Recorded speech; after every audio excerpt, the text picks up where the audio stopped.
बहादुर शास्त्री भारत के महानतम राजनेताओं में से एक हैं। उन्होंने भारत के दूसरे प्रधानमंत्री और छठे मुख्यमंत्री के रूप में कार्य किया। अपने पूरे जीवन में उन्होंने भारत को वैश्विक स्तर पर आगे बढ़ने में मदद करने के लिए कड़ी मेहनत की। आइए जानते हैं लाल बहादुर शास्त्री के प्रेरणादायक व अनमोल विचार।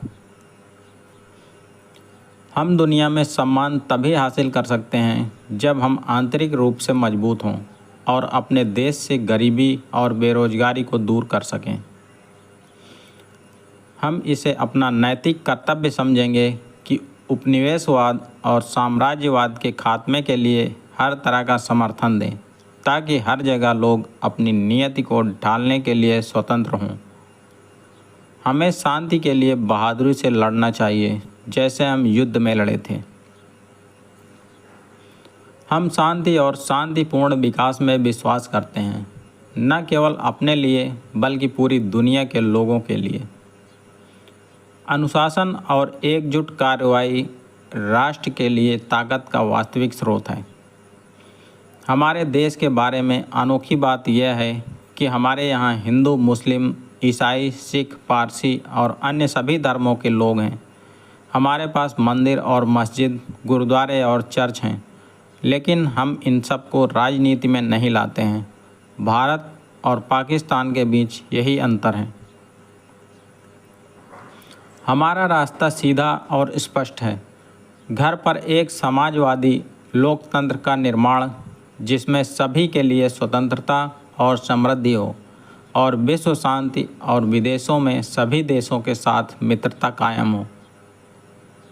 हम एक व्यक्ति के रूप में मनुष्य की गरिमा में विश्वास करते हैं, चाहे उसकी जाति, रंग या पंथ कुछ भी हो, और एक बेहतर, पूर्ण और समृद्ध जीवन के उसके अधिकार में विश्वास करते हैं।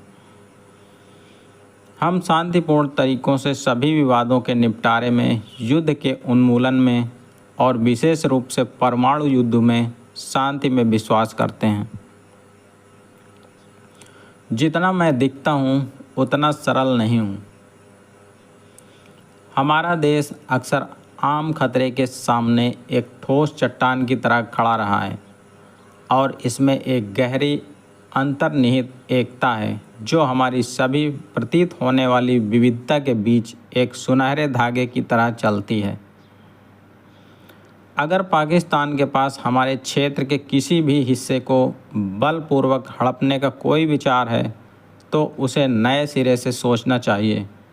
मैं स्पष्ट रूप से कहना चाहता हूँ कि बल का जवाब बल से दिया जाएगा, और हमारे खिलाफ आक्रामकता को कभी भी सफल नहीं होने दिया जाएगा। इसमें कोई संदेह नहीं है कि यह मौलिक विज्ञान अनुसंधान है, लेकिन हमारी तकनीकों में नए सुधार और बदलाव के लिए व्यावहारिक अनुसंधान भी उतना ही महत्वपूर्ण है। भारत को शर्म से अपना सिर झुकाना पड़ेगा अगर एक भी व्यक्ति ऐसा बचेगा जिसे किसी भी तरह से अछूत कहा जाएगा।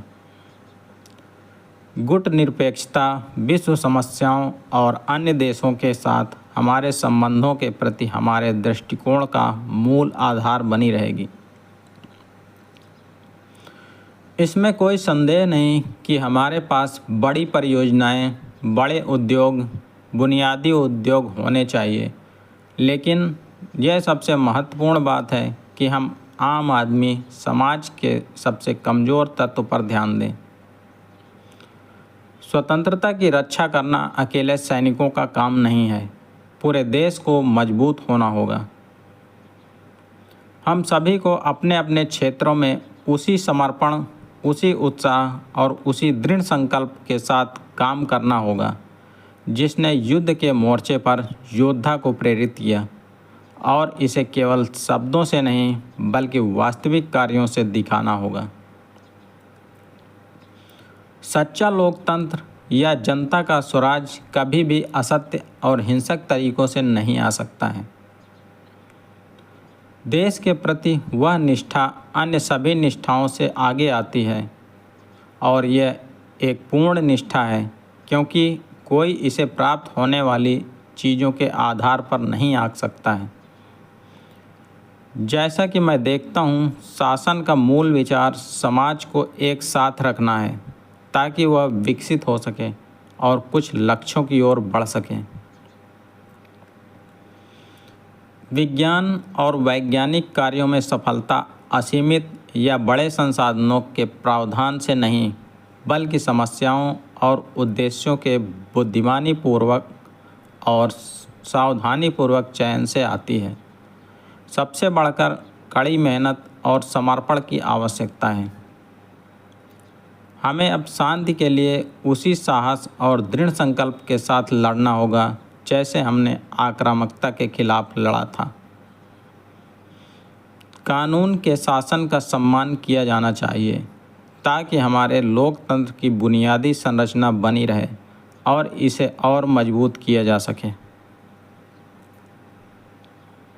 आर्थिक मुद्दे हमारे लिए सबसे महत्वपूर्ण हैं और ये सबसे महत्वपूर्ण है कि हम अपने सबसे बड़े दुश्मनों गरीबी और बेरोजगारी से लड़ें।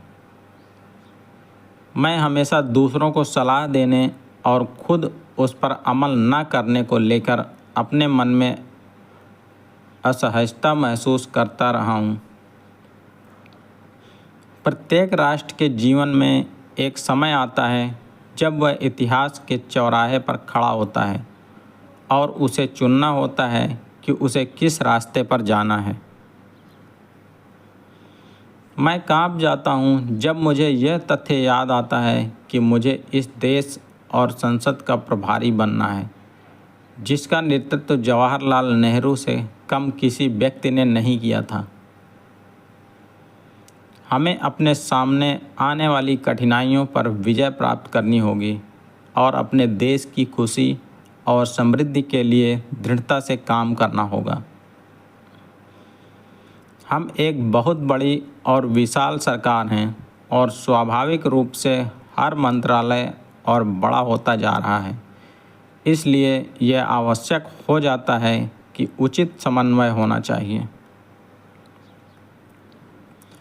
जब हमारे चारों ओर गरीबी और बेरोजगारी है तो हम परमाणु हथियारों पर लाखों करोड़ों खर्च नहीं कर सकते।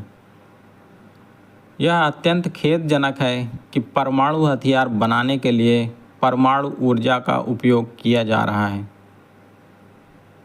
हम स्वतंत्रता में विश्वास करते हैं। प्रत्येक देश के लोगों को बाहरी हस्तक्षेप के बिना अपने भाग्य का पालन करने की स्वतंत्रता है। धन्यवाद। जय हिंद।